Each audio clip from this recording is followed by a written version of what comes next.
No. Sabi nito, is a place or abode of God. Ito yung tirahan ng Diyos. At dito rin tumitira yung mga righteousness sa soul o yung mga believers. Sabi nito, ang word na heaven, usually, plural. Kung nakikita natin, lalo siyang plural kasi heaven, may issue sa dulo. Bakit kasi ang heaven, hindi mo siya pwedeng sabatin. Wala siyang sukat. Okay. Ito po yung tatlong uri ng langit.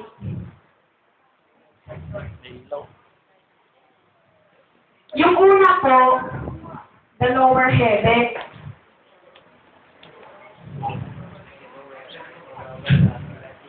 Or the sky. Pwede rin po siyang tawagin ng firmament.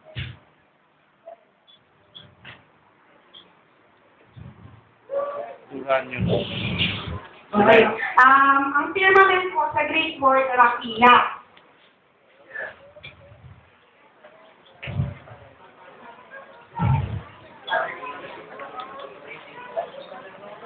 Kaya ang meaning po ng rakia, arc. Pag sinabi pong arc, nakakita na po tayo ng ano? Arc of shape. Dito po, ito po, yung arc, bababa siya. So, makita natin sa arc, na ano, kabel siya o kabog. Ang tawag po doon, blue, bolt, o bent over the earth. Sabi dito, tapos, ang sky naman po, shaka.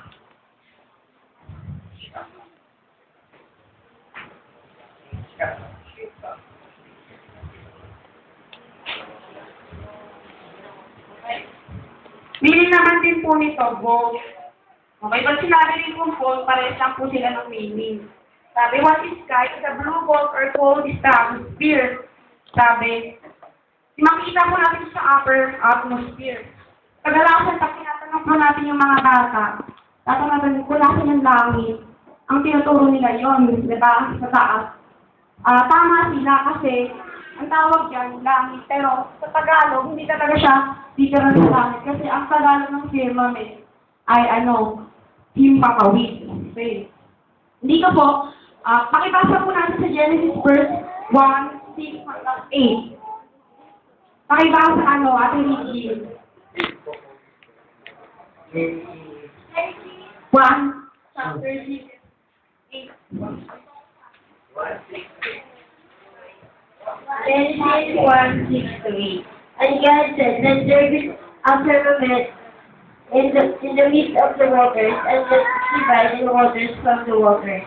And God made the firmament, and divided the waters which were under the firmament from the waters which were above the firmament, and it was so. 8.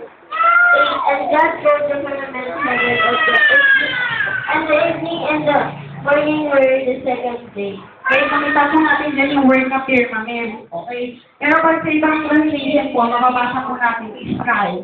Okay? Kasi pares lang naman po yung sky sa firmament. Okay? Next naman po, ito po yung the middle heaven. Or ang tawag po sa kanya, the atmosphere.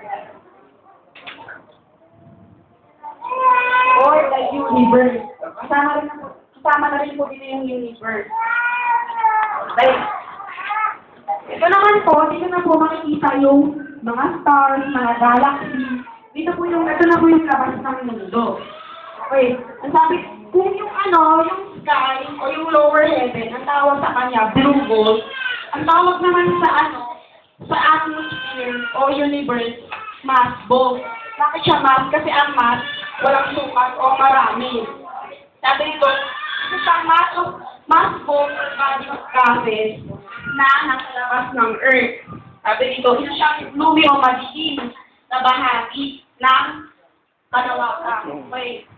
Ang Greek word po nito, atmosphere, dalawang word po yan. Ang the word atmos, ang meaning po ng atmos, vapor o tubig.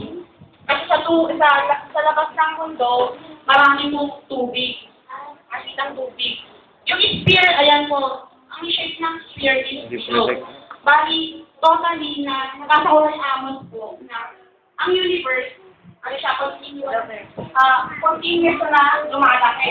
Wala siyang sukat, ano siya, dire-diretso lang yung pagdaki niya. Okay.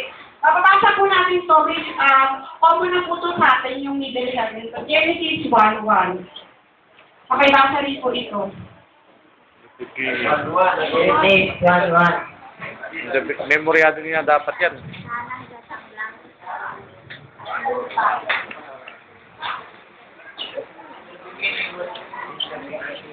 O sige. Okay. Okay.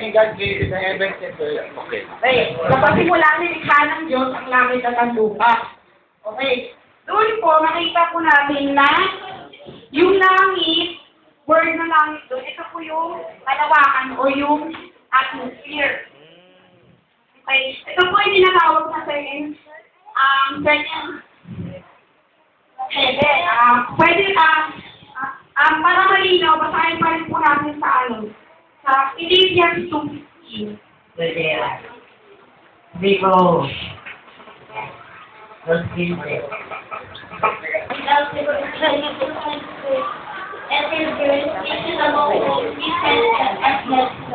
Translation universe. Yung word yan na ito yung tumutukoy ko sa middle heaven. Okay. Next naman po, yung pinaka-last, yung the third heaven or the higher heaven. Ang tawag po dito, unseen.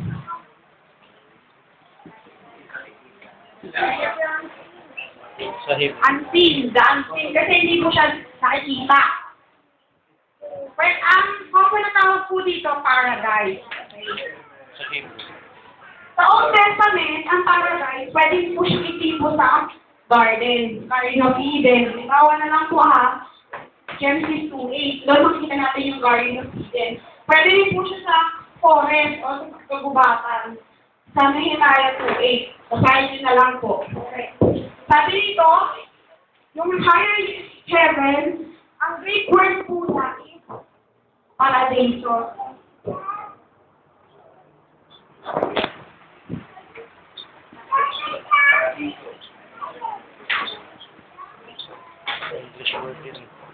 Okay? Ang meaning po ng paradiso, pleasure, delight, and bliss. Okay? Parang ito na rin po. Pleasure, delight, sabihin, walang hanggang kasiyahan. Sabi dito, ito, ang higher heaven po, ito po yung ultimate abode. Sabi ultimate, ito po yung, dito talaga nakatira ang Diyos. Nandito yung kanyang trono, nandito yung mga anghel, at nandito rin yung mga believers na, kanyang, nasumunod sa kanya. Okay.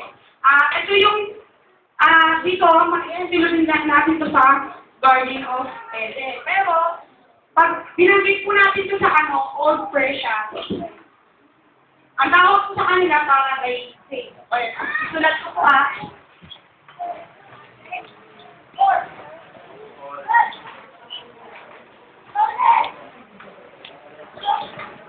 Persian. Parsi language. Hey, sa kanila, ang meaning lang nitong heaven or paradise, ground lang o parang lupa lang siya, pero meron siyang enclosure o nakasarado. Ibig sabihin ng enclosure, pag sa atin, sinibiko, unseen. Enclosure nga. Pwede mo siyang basahin sa 2 Corinthians 2:4. Pakibasa natin po. 1 Corinthians 2:4. Second. Affection and anguish of heart, I wrote unto you with a very tears, not that ye should be grieved, but that ye might know the love which I have borne abundantly unto you. Okay. Diyan po sa paradise. Pero din po sa Marcos 23:43. Doon, yung alam niyo po ba yung pinako si Kristo, di ba meron doon isang tulisan na mabuti, sabi ng Diyos na ngayon din ay dadalhin kita sa paraiso. Doon po, pinanggit yung word na paradise. Next naman po, ito po yung mga pictorial places o yung mga nag-describe po dito sa heaven. Okay. Sa Job 37:18, tinatawag po siyang molten, looking glass.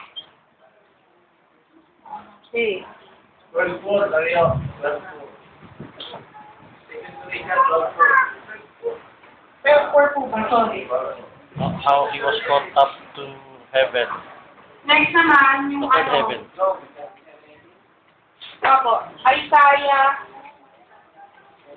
6. 40:22. Life occurring. Okay, dito mababasa po natin na sa yung 37:18, ito po yung sinabi sa nalibawa ni Job ang langit sa moment looking glass. Ano po yung tunutukoy na langit niya rito? Yung tinutukoy na langit niya rito, ito. Tapos, sa life occurring, ang tinutukoy naman dito ni Isaiah, ito pa rin. Yung first heaven. Okay. Next naman po, okay na? Saksak mo sa ano? Wait lang. Okay. Next naman, yung head. Okay. What is head? Okay. Actually, alam na po natin yung head. Yung Greek word po na Hades. Yung Hades o Hades? Hades. Hades. Hades. Hades. Parang yung Hebrew word po na Sheol. Okay. Ang galing po siya sa salitang Scandinavian. Scandinavian na ang meaning po niya is state of fire and misery. Okay.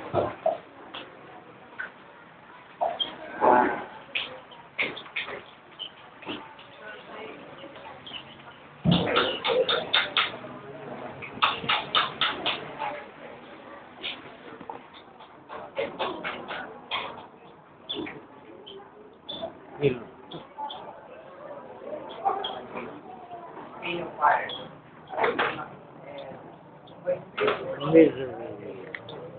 Kanina, makita natin sa heaven, treasure, delight, saka bliss.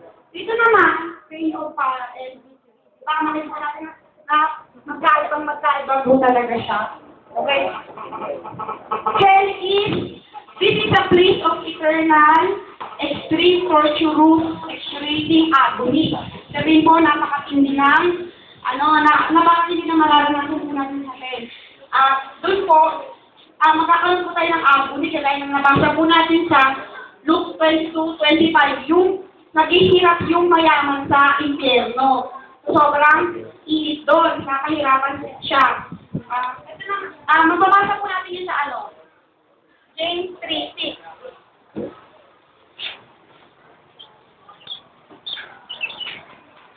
Lagyan mo ng AE. Yes. Tapos, yung kay Brother Huge, rin siya sa Malakay 4:1. Hanggang po, nandun din yung furnace of fire o yung matinding apoy. Yung tatlong uri po ng impyerno, una yung Sheol or Hades.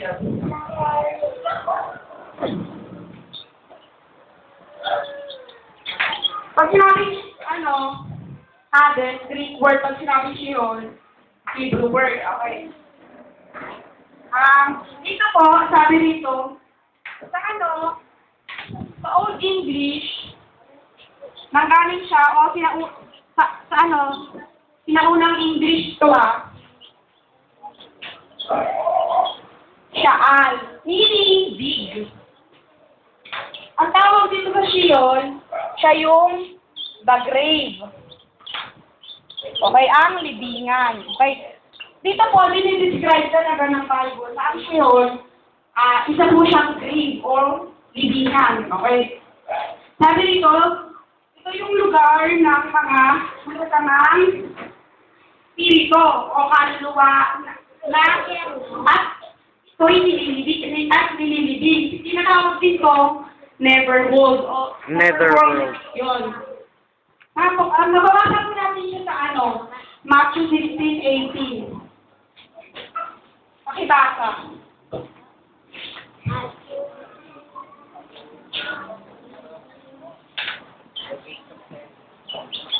gates of Hades. It is easy. The gates of the netherworld.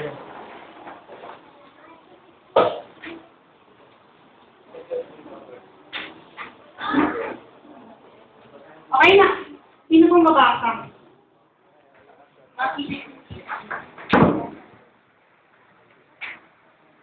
Sinabi ko naman sa iyo na ikay... 16, 18. Mateo ba, Lucas? Mateo. Mateo. 16, O sige, ako hadit. Sabi ko sa'yo, ikaw ay... Sinabi ko naman sa iyo na ikaw ay Pedro, at sa ibabaw ng batong ito ay itatayo ko ang aking iglesia, at ang mga pintuan ng Hades ay hindi magsisipang dahil laban sa kanya. Remember ka na, sinanggit. Makikita natin dyan sa yung Hades. Yung shield naman, nakikita nyo sa Ecclesiastes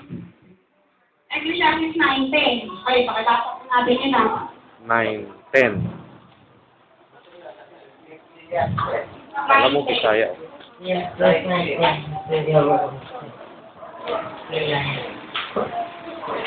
J. J-R. J.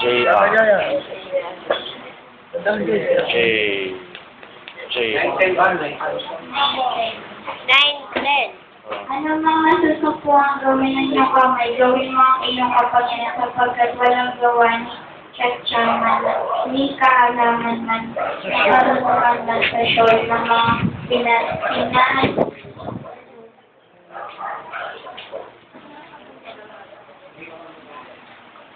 Okay, dyan po nakikita niyo yung word na shield. Yung shield po dyan, yung word, pag sa isang translation, makikita natin grave or libingan. Next naman po, sa pangalawang impyerno, ito yung tinatawag na Gehenna. Yung Gehenna, sa Greek word po niya, Gehenna. Yan. Ang meaning po niya, the prison o ang kulungan.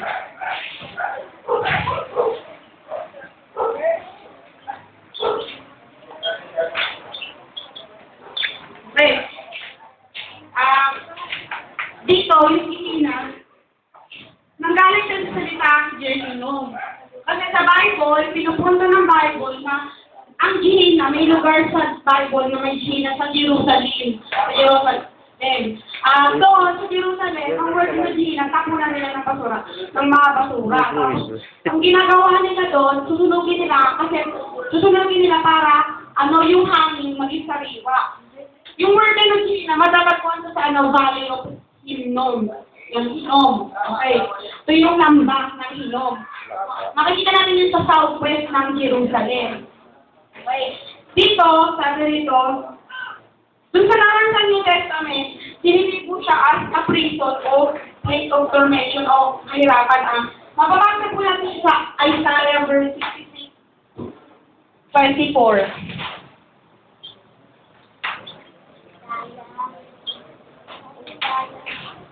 66 verse 24. Ako na po magbabasa. So I also will choose harsh treatment for them, and I will bring upon 20, Isaiah 24 pala. Tama, 24. And they will go out and look upon the dead bodies of those who rebelled against me. Their worm will not die, nor will their fire be quenched, and they will be loathsome to all mankind. Okay, sabi dito yung fire do not fire be quenched, sabi, will not be quenched, nor will die. Sabi dito, ito yung tinutukoy ng impyerno dito, ito yung Gehenna. Okay.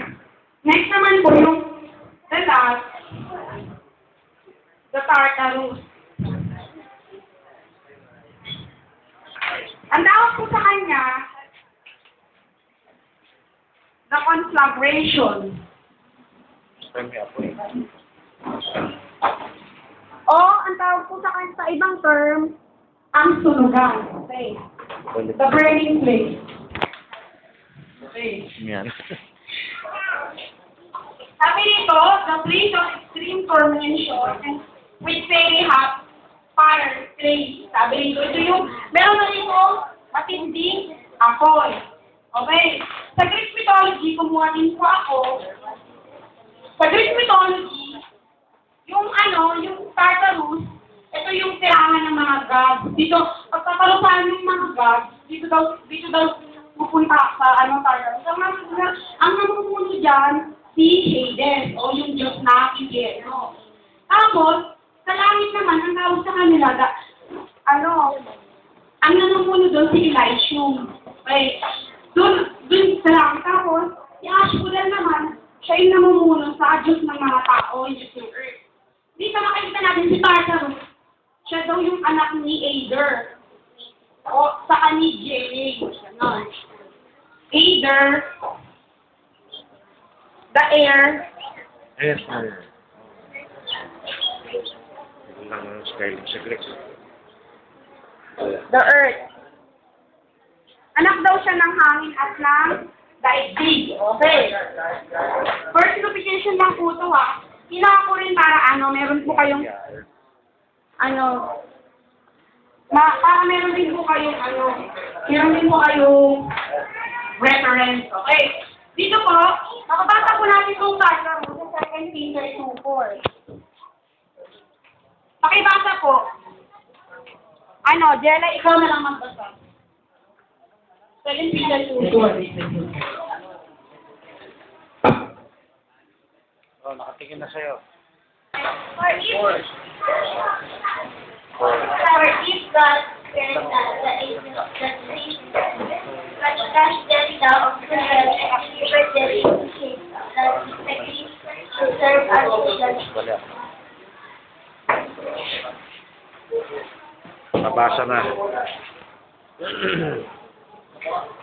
Okay. Nabasa po natin na. Okay. Tapos po, may word din na apoy. Yung apoy po doon, ito yung apoy na tinutukoy sa hell ng Tartarus. Okay. Ito naman po yung pwedeng itipo or pwedeng i-describe sa hell. Ayon po sa 2 Peter 2:4, ito po yung chain of darkness.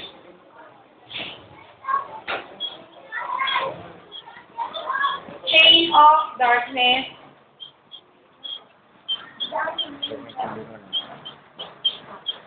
Or the gloomy dungeon. Okay.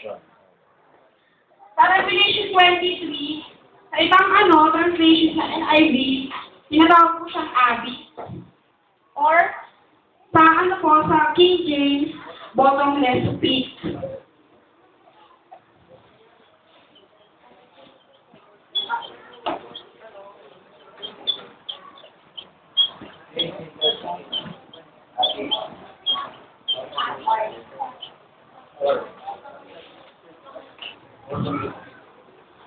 Next naman,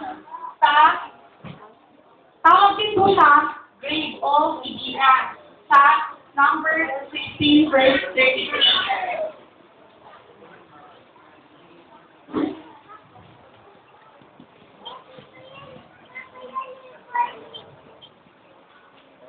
Tapos, sa Mark 4:48, ay 9:48. Pakibasa po natin ng Mark 9:48.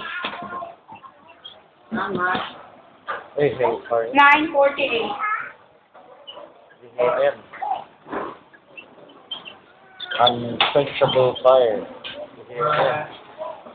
Or?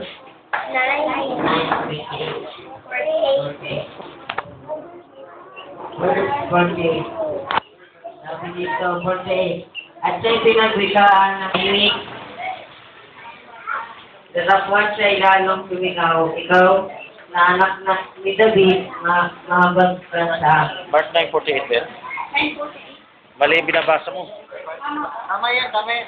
Mark 9 o Revelation? Mark 9, nakalagay yun. Worm diet nut. Hindi, may binasa niyan David. Totoo hindi namamatay ang at hindi namamatay ang apoy. Hindi ba Okay, dapat yan? Kunin doon sabi hindi namamatay Hawakan mo yung nga. apoy. Doon nakikita natin na sa impyerno pala, hindi namamatay yung apoy. Next naman sa Revelation 20:15, dito po tinutukoy na lake of fire o yung lawa ng apoy. Yung lawa ng apoy, napanood ko naman ko sa Cherry Tree, kung bakit daw may vulkan kasi may impyerno.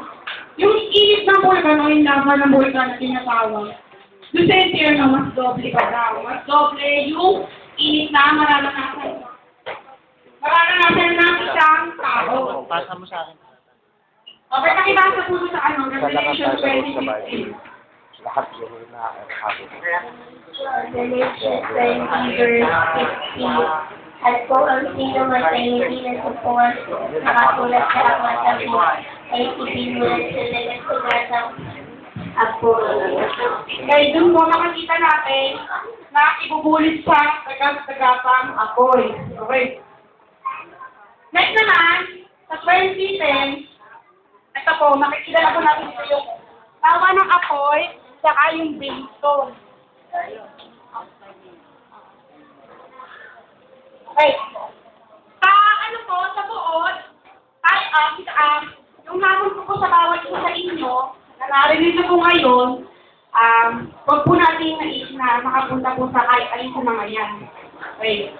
Diba? Kasi ang gusto natin, ang biyahe natin papuntang paradise. Yun lang po. May tanong po kayo.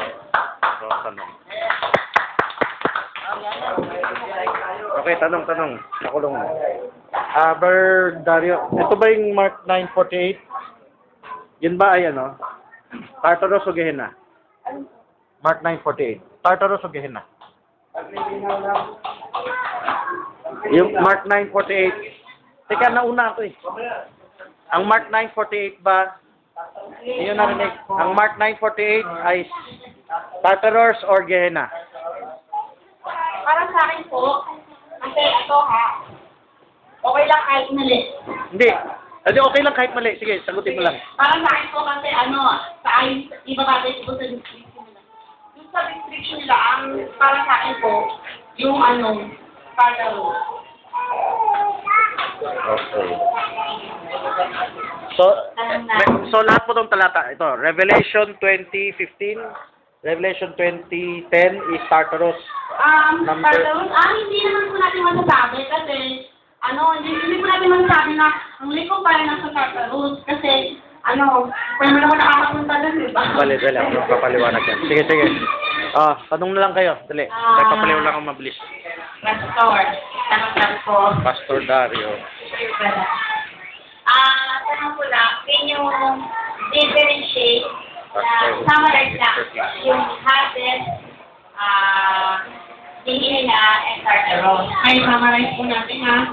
Actually, ito po, halimbawa, Difference sa difference. halimbawa, sa impyerno, hindi talaga hindi lang naibigan. Spirit pa lang po yung mga yan.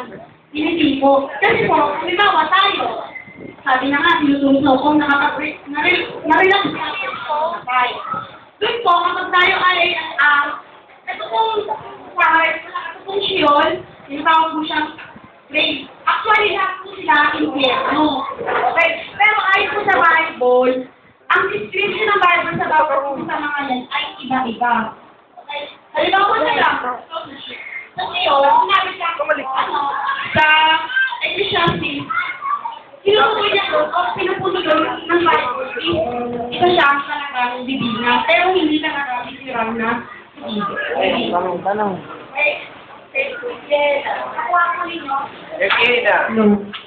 Yung Gehenna, naman, hindi naman siya literal na na bulungan. Kasi, sa Bible, meron din siyang word na Gehenna, yung sa Valley of Hinnom, di ba? May lugar din doon na hindi mo pwedeng sabihin na ang Gehenna totally isa siyang impyerno or part ng impyerno. Okay? Sa Tartarus, ganun din. Rosario, yung three sa hell ba, bahagi siya ng heaven? Ay, sinayo, di ba? So, hindi siya bahagi ng heaven, ng hell. Hindi, kasi may pagitan nga di ba? Nakapasa mo sa Lucas 16:22, di ba? Isaw-saw mo, di ba? Hindi nakakapunta ka si Abraham, di ba? Sabi na, may Abraham, di ba? So, kung hindi siya bahagi ng heaven, so, anong klase ng spiritual yan? O tayo po, halimbawa, take ko na lang sa halimbawa po, Yan. tayo po ay nag-nicolaitan o nag-relax po sa gawain, pwede na po tayo ng impyerno. Nasa na po yung impyerno. Okay? Pwede na pong mapunta sa atin yung miyembro. Diba? Oo. Kasi nga, diba, sabi dun sa 14, sumusunod yung habit. Diba? Okay, sino pa po may tanong? Sa akin ito lang, yung video ay kay, Jacob. Sabi sa Genesis 28, verse 17, and he was afraid and said, how is this place? This is the other house of God, and this is the gate of heaven. Nasa anong part nung ano to? Heaven. Hindi ba tatlo? Okay, dito. Ano? Diba tatlo? First yan, 28. 17. The top 27, 18. The house of 27, 18. Okay, nasan yung gate lang? Anong part to? Gate na 7? Yung part 7. Nasaan part 7? Ano? Hindi ko masasabi kasi ano, hindi ko alam kasi ano, yung word na gate 7, hindi ko alam kung saan yung content. Diba? Oo, hindi ko pwede sabihin sa ano, sa paradise, hindi ko pwede sabihin sa second, hindi ko pwede sabihin kasi ano, hindi ko pa nakikita. Hey, Kuya Nico. Ako na yan. Open mo mic. Nung time na ma-equate yung faith, saang party ng Yehel yun? Nung time na kinuha ng Oo. church yung ano? Di ba pumunta siya sa Shell? Oo. Anong party ng... Sabi ko lang, di ba? Mission. Si Shell ba? Hindi, anong tawag doon? Yehel na ba yun? Hades, Daughters. Lahat is doon. Doon siya nangaral, di ba? Pero sabi doon may compartment, di ba? Yung compartment at saka yung permit. Compartment. Oo. Saka yung Comported pala. important.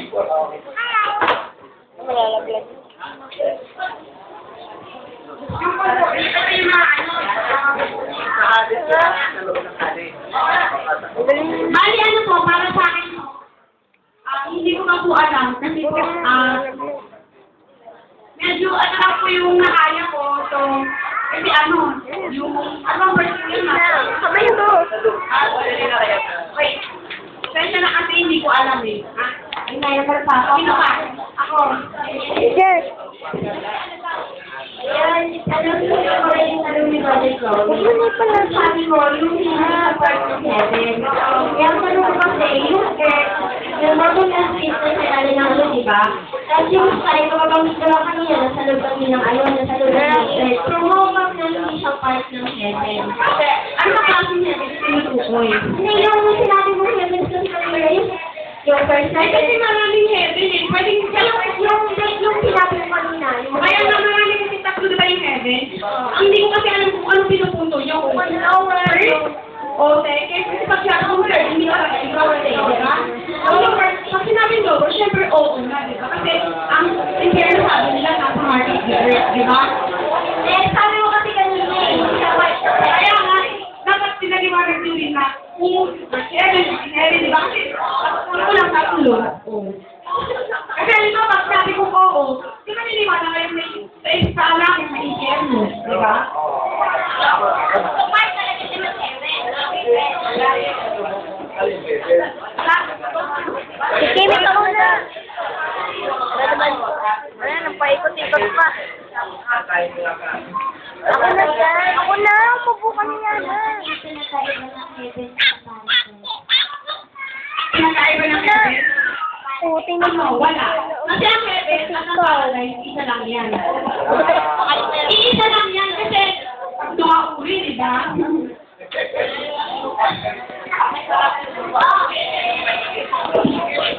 Para, ano, yung Hindi nakaano. personally, ito yung nakikita niyo dyan. Alakaan. Alakaan. Sabi ko po tayo ng bride, syempre yung paradise, di ba? O syempre, ano matubuksan yan? Okay. Lumampas ba? Okay, huwag mo nang patayin niya. Gusto ko lang correct to. Sa Bible, so Dario, mag-take note ka. Isang beses lang nabanggit yung Tartarus sa Bible. So, itong mga example mo, ito yun, no? 2 Peter 2:4, Shade of Darkness. So, ang prison, puro nyo yung prison. Itong prison, hindi ito Gehinnom. Ang prison yung Tartarus, yung abyss. Ngayon, yung lake of fire, apoy. Yung conflagration, apoy. Yung lake of fire, unquenchable fire, apoy. So, Brother Darius, check mo sa concordance. Ito yung Gehenna. Gehenna to. Yung Mark 9:48, hindi to Tartarus. Gehenna to. Okay. Dagdagan ko lang yung paliwanag. Ang Gehenna, kaya siya apoy, may basura doon na apoy. Panoorin nyo sa YouTube, yung paglatag sa Gallego, 3 hills. Yung gilid ng Jerusalem na tapunan ng basura, Gehinnom, may apoy. Kaya yung ginamit ng Kristong apoy sa impyerno. Pero yung Tartarus, isang beses lang ginamit, kulungan yun. Walang apoy. Yung Hades, at saka ay dimension. Okay? Kaya nahahagi siya sa lake of fire. Baka yung iba itong gusto. Sige, isa. Harapan mo si Yuna. Ako. Nadugtog. Dili. Bakit may paragat sa Hades? Ang Hades kasi dimension. Alam mo ba ngayon yung taong walang Diyos, Hades din? Tayo pag backslide, Hades din. Dimension yan eh. Oo. Gray. Ngayon. So yung Hades, merong nasa mayaman at sila nasa Hades dimension, nasa Tartarus location, at sa loob ng Tartarus location, merong torment at merong paradise of God. May Gehenna, yung fire na mabasa nyo sa Luke, hindi mo Gehenna spelling. Pero dahil fire ang description niya, yun ang Gehenna. Spiritual Gehenna yan, hindi pa physical Gehenna ang lake of fire. Meron nga 3 kinds of hell, pero yung compartment na pinag-usapan mo eh. O sige, dali. Revelation 20, sabi doon, ng Gehenna at Hades, itinapon sa dagat-dagatang apoy. Oh, so hindi siya location. Kung Gehenna at Hades yun, sabi mo compartment, ano nung apoy na tinutukoy doon? Hindi ko na sinabi compartment. Hindi, di ba, ang tanong ko, Kung pag-usapan natin compartment. yung Hades, tsaka Gehenna, sabi ng Revelation 20, tinapon. Paano i-apply? Tinapon sa dagat-dagatang apoy. Ang tanong doon, ano yung dagat-dagatang apoy? Okay, hindi sinabi sa Bible ang tinapon Gehenna. Sinabi sa Bible, Hades ang tinapon. Hades at kamatayan. Yung Gehenna, ang description ng theologians ngayon sa lake of fire.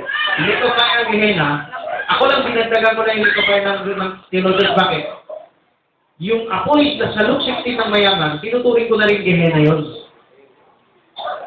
Kasi ang katawan ng mayaman nabubulok sa lupa. Yung lupa. Pero yung kaluluwa niya at espiritu, gising yun at nakakalamdam ng apoy. Yung apoy na sabi, kukundi ang lahat ng tao ng apoy. Pag haharap ka ng tubig ng buhay. Pag hindi ka nagpakundi, nilibang mo sarili mo katulad ng mayaman hanggang mamatay, walang katapusang uhaw ang maramdaman mo doon sa spirit world, doon sa Hades dimension. At naghihirap ka doon, matutorment ka doon. Kahit na tubig yung hinihingi na, yung tubig yan, dito narawan sa titigraw sa uhaw natin. Ewan, ninanyan ako kahit isang patak. So, yung hinagis naman sa lake of fire is ganito. Ang content ng nasa Hades dimension, nilipat sa lake of fire. Anong content? Merong nasa Tartarus, merong nasa lupa, mga anghel, fallen spirits, yung mga patay. Kahit pinuhay pa sila sa katawan, nasa Hades dimension sila. Patay sila sa Diyos.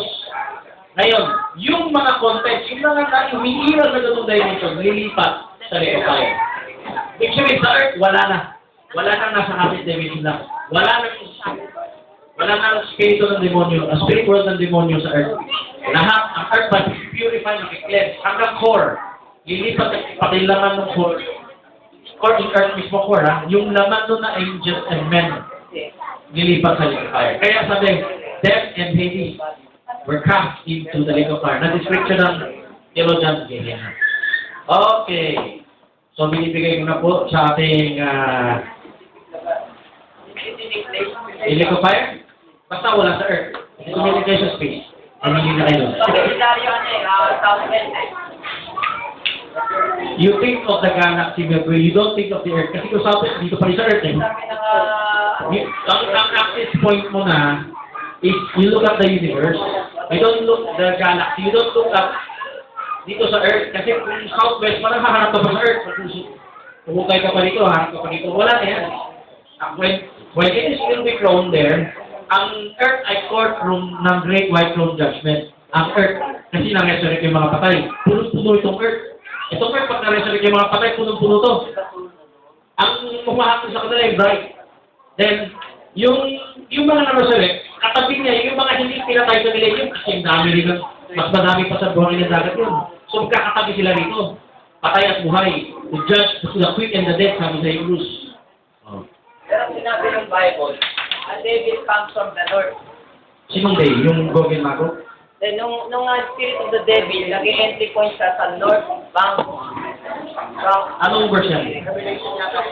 Ilang Ito yun. Alam ko yun sa Daniel. Yung king of the north sa king of the south. Gera yun. May gera sa sa World War III. People na raw ni Antiochus Epiphanes. Basahin yung Daniel. Okay, wala nang time. Kalakot na ng Panginoon. At bibili ka ng dito. Pwede nang patay. Stop.